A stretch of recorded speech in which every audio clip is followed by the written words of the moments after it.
গরুর কলিজা পছন্দ করে না এমন মানুষ খুবই কম আছে। তো আজকে আমি গরুর কলিজা বোনা করে আপনাদের মাঝে দেখাবো, যেটা আমার খুবই পছন্দের একটা খাবার। তো প্রথমে কিন্তু পেঁয়াজ গরম মশলা ভেজে নেওয়ার পর এখানে আদা রসুন বাটা দিয়ে বেশ কিছুক্ষণ ভেজে নিলাম। আদা রসুনের কাঁচা গ্রানটা যখন চলে গেল তখন আমি এখানে গুঁড়া মশলা দিয়ে দিব। গুঁড়া মশলার মধ্যে হলুদ, ধনিয়া, লাল মরিচ, জিরা সবগুলোকে দিয়ে দেওয়ার পর পেঁয়াজের সাথে সব মশলাটা মিশিয়ে নিচ্ছি।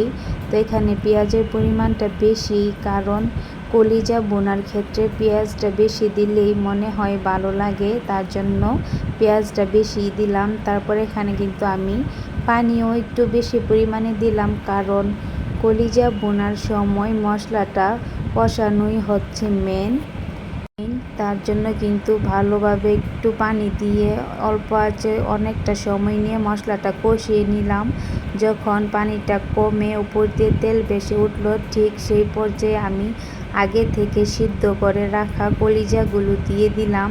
তো অনেকে কিন্তু সিদ্ধ করেও দেই, আবার কাঁচা কলিজাও দিয়ে রান্না করে।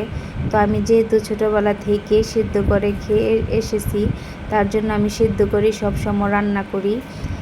তারপরেই তো সবগুলোকে ভালোভাবে মিশিয়ে নেওয়ার পর আমি এখন ঢাকনা দিয়ে ঢেকে দেব। ঢেকে দেওয়ার মাঝখানে কিন্তু আমি অনেকবারই নেড়ে চেড়ে দিলাম যেন নিচ দিয়ে লেগে না যায়। তারপরেই তো দেখতে পাচ্ছেন আমার কলিজা বোনাটা প্রায় রান্না শেষের দিকে। কত সুন্দর একটা কালার এসেছে মাশাআল্লাহ। এখন আমি এটাকে নামিয়ে নেব চুলা থেকে। তারপরেই তো চুলা থেকে নামানোর পর ঝোলও কিন্তু অনেকটা কমে গেল, এটা খেতেও খুব মজা হলো।